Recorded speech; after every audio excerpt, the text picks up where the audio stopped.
of industries. Now, businesses across the world are slowly incorporating sustainability into their operations. Today, it's not about just making money, but ensuring efficient use of natural resources, strong labor standards, and limiting environmental pollution. This week on Captains of Industry, Brenda Kerubo speaks to Kate Nkatha, who is the Commercial Director at Fair Trade Africa, on sustainable trade policies. Fair trade is a global movement which addresses the injustices of conventional trade by supporting smallholder farmers and workers in Africa to secure better terms of trade.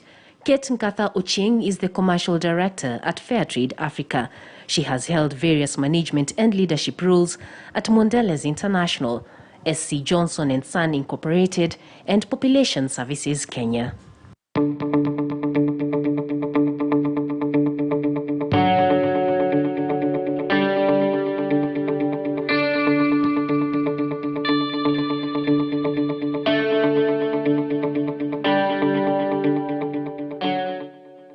Thank you so much for giving us this opportunity. We really appreciate Kate Nkatha.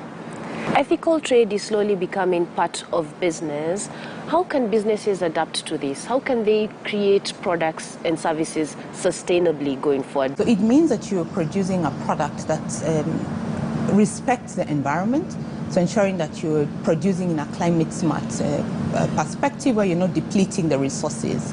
You're looking at the economical value, so the people producing it, you're leaving them better off than they were, you know. And then the people as well, the human rights, the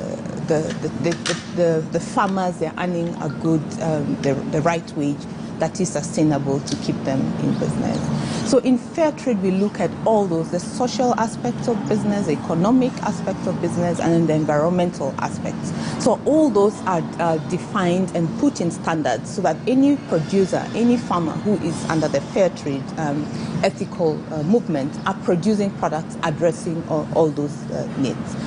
And as companies then embrace sustainability and looking at a more futuristic and stable future, they'll be looking for partners, and they're looking for partners then who are able to support them in the supply chain to deliver such products.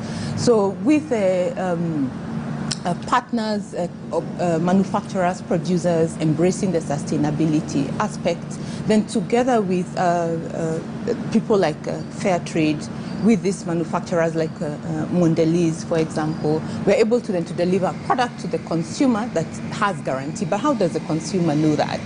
And that is why avenues like our label on the product. We have fair trade labels on the product, which then guarantees and communicates to the consumer that this product was ethically and sustainably produced, meaning that the farmer was not exploited, they earned their right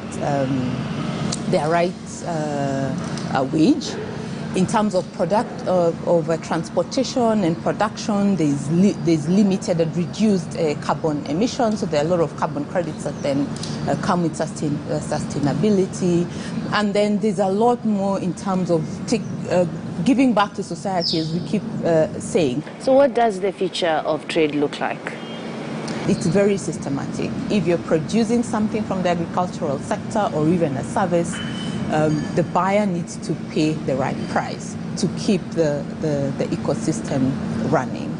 And all those things are enabled by consumers demanding to consume sustainably, organizations adopting sustainability objectives and strategies within their organizations, and governments ensuring that there are policies that then support and reward sustainable production and consumption. So I think with all this, really the future is bright for trade. It will keep changing, and I think that's what is always constant. It will keep changing from what we are consuming now to, for example, cotton. We've been selling quite a bit of cotton from our farmers, but we're also seeing a lot of fiber coming from banana waste, you know. So there'll be a lot of involvement. So innovation will shape the trade. Technology will definitely shape the trade. And even for us here in Africa, in Kenya, value addition is one of the areas that will totally change the trade. We're seeing more women, especially in Africa, stepping up and getting a lot of leadership positions. Could you say that you're making strides as leaders? Women are working hard to ensure that then they're getting roles, management roles, not because they're women, but because they're capable, you know. They are qualified to do the work. So again, that gender push and equality is working. We still have a long way to go. We have some countries like Rwanda that in East Africa that are well ahead of the rest of the countries. But there's some steps where I think as women we just have to be a lot more deliberate in terms of not waiting for roles and positions, but demonstrating, you know, that we are able to do these roles, getting the right skills, because again, no organizations will just want to have the 50-50 representation, yet the productivity is not there, you know. So again, ensuring that we are well skilled. If you were 16 right now, what do you wish someone told you that you now know? I have a 16-year-old daughter, so it's the same thing I tell her, not to, she's capable. So looking at the talents that you have, what is it that you can do and you enjoy doing it? And then pursuing that. It doesn't matter if you're a man or a woman. And the same thing I also tell my adult son, that it's not about your gender, it is about identifying your talent and ensuring that you have the right skills to then execute that talent, you know, to offer a solution to the society, and of course the money will follow.